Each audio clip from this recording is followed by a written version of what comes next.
If you've ever had a puppy, you know they take work. They need supervision and a safe environment to explore. Many times we think we should protect our home from a new puppy, but it's actually the opposite. Dr. Melissa Webster is here with more. We have to prepare our home so that the puppy remains safe, right? Right, because puppies love to chew, they love to get into things, and they're fast. So just like we're child-proofing a home, we can puppy-proof a home. Correct. So cordon off different rooms where you want the puppy to stay, right? And Yes. is it smart to start them in one room?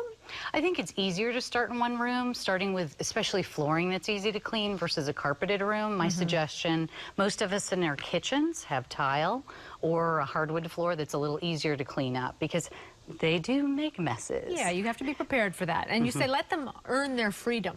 Yes, and also be with them in those different rooms, especially if you won't realize unless you get on puppy level. I invite you to crawl around your house at their eye level to see all the potential hazards. Well, let's talk about the hazards. There are breakables everywhere, and you might not think of it if you do have to get on all fours and just kind of crawl around and see what's at their level, right? Yes, it can be very humorous, but I think you must see some horrible things. I see electric cord shock. And sometimes the pets die, but they can have respiratory distress or burns in their mouths. Our cell phone cables is like dental floss for a dog. They think it's pretty fun, neat size. It's a little squishy.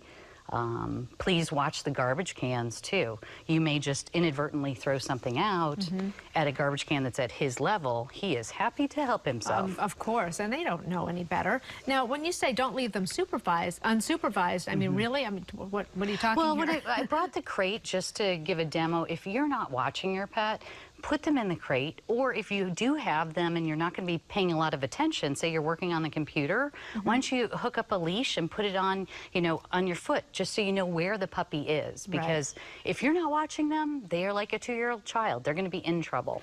What about out in the garden? I mean, we think about it inside the house, but what about outside the house? In the garden, if you have, again, the lighting, the fancy lights to uplight plants in the evening. They like to chew the cables. They like to dig. Watch out for new flowers. Happy Mother's Day, but they may chew on them too. What about grill utensils and things like that? I know my dogs love to go after anything around the grill. It scares me what they do. Yes, the grill, you may have spatter from fat that got on the ground that you aren't aware of. They may try and eat the soil or get into the drip pan of the grill, and that can be toxic. Well, recently in Tampa, or in this county, there were 3 tragedies where children died in swimming pools. You see puppies dying in swimming pools, and we think automatically that if a dog ends up in the water, they're going to be able to swim. They may swim, but they may not get out. I feel just my heart sinks for those families that lost their children.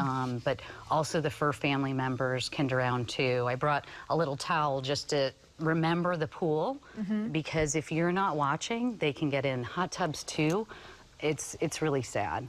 What else have you brought here? It's important to have some things toys for them to chew on, right? I mean, I've got a bone that they can chew on. Watch out for the stuffed toys. See, this one needs surgery.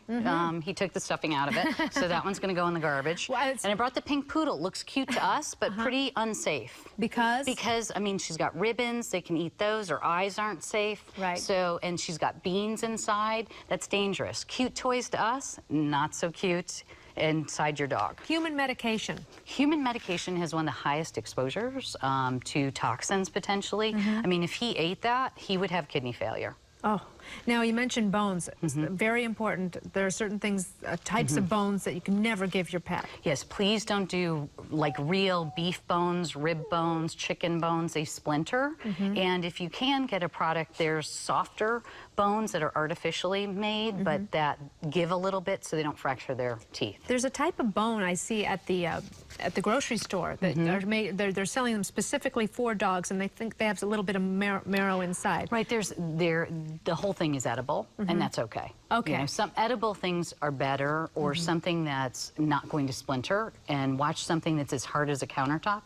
That's where they can fracture their teeth. And puppies, I use a lot of carrots frozen. The bigger carrots, not the little ones. Right. And treats? Treats, yes. Lots of treats to make him do what you like or her to do what you like. You need to do a treats. And be patient, right? Patient, positive reinforcement, and dog school, that rules. Very important. Dr. Melissa Webster, thank you very much. Thank you for having me. You're a perfect little pup. There's more to come, so stick around.